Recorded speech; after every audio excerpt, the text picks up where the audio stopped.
Votre invité aujourd'hui, Béatrice Rulle, Alain Boll, il est directeur du CSP Genève. Bonjour Alain Boll. Bonjour. Merci beaucoup d'être sur Radio Lac. Aujourd'hui, les députés étudient la création d'un fonds d'indemnisation des travailleurs précaires que vous soutenez. Vous demandez 15 millions de francs car il y a urgence, Alain Boll.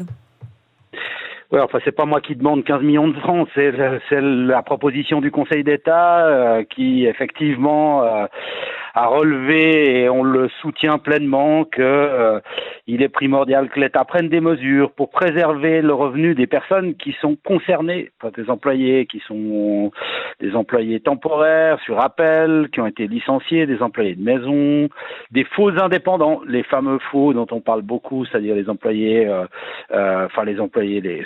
ceux qui font du Uber, et puis aussi les intermittents du spectacle qui ont tout perdu, les gens qui, par exemple, auraient dû travailler au salon de l'auto et qui sont des temporaires ou bien qui avaient d'autres manifestations prévues pendant cette période du Covid. Est-ce qu'on a une idée un petit peu de combien de personnes cela représente ? Parce qu'on voit que c'est un éventail de métiers assez large finalement. Alors, les chiffres mentionnés par le Conseil d'État, c'est une évaluation qui porte sur 3000 bénéficiaires de ces 15 millions. Pour notre part, ça sera probablement plus.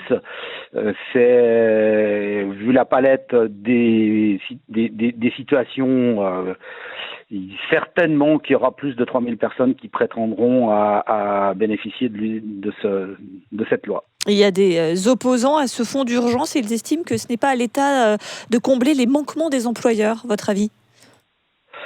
Alors, il y a deux volets.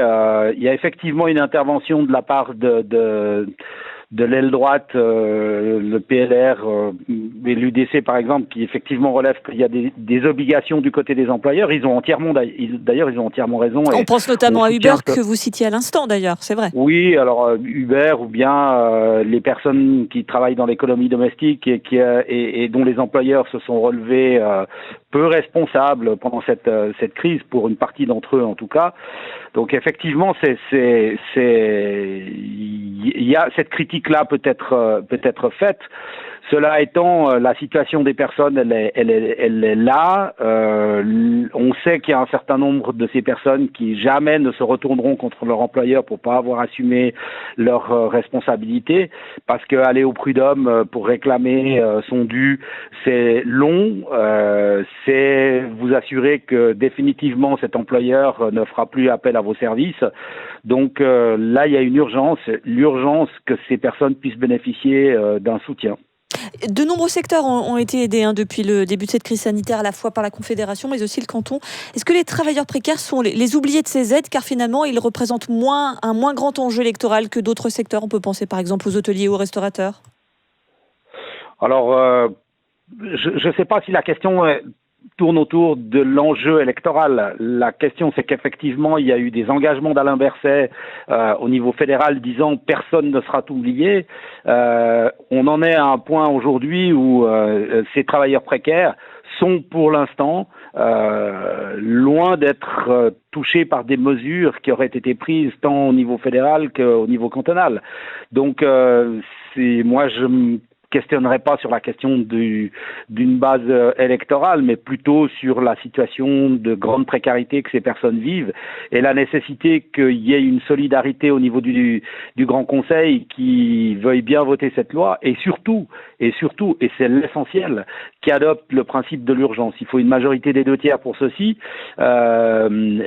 Oui, cette loi est imparfaite. Oui, elle répond peut-être pas à tout, mais aujourd'hui, il y a urgence qu'on puisse disposer d'un outil législatif pour soutenir ces travailleurs en situation précaire. Pour terminer, Genève a découvert avec cette crise aussi qu'il y avait des pauvres. Vous le dites vous-même, la précarité va forcément s'accentuer à Genève. Il va falloir s'habituer à cela dans les années qui viennent.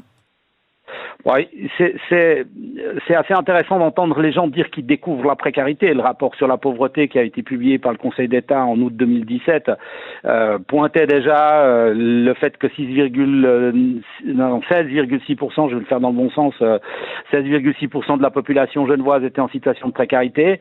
À cela, dans cette statistique n'apparaissent en tout cas pas, et bien évidemment les travailleurs sans statut légal qui participent à la richesse et à l'économie de ce canton, n'apparaissent pas les permis, les titulaires de permis B, n'apparaissent pas les moins de 25 ans.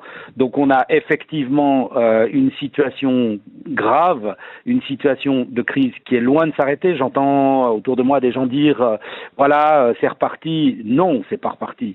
Écoutez le président de la Société des cafetiers qui dit qu'il y a probablement 30% des établissements qui ne se relèveront pas de cette crise. Écouter les hôteliers dire que il y a des hôtels qui ferment, qui n'assumeront pas, en tout cas, qui pourront pas tenir le manque de touristes ou en tout cas de clients pendant la période de l'été. Ce secteur de l'hôtellerie restauration figure en deuxième de liste sur le nombre de personnes qui sont au chômage dans ce secteur. Donc non, la crise est loin d'être finie. Puis le volet suivant qui nous attend, d'ailleurs dans lequel on est déjà maintenant, c'est toute la problématique du logement.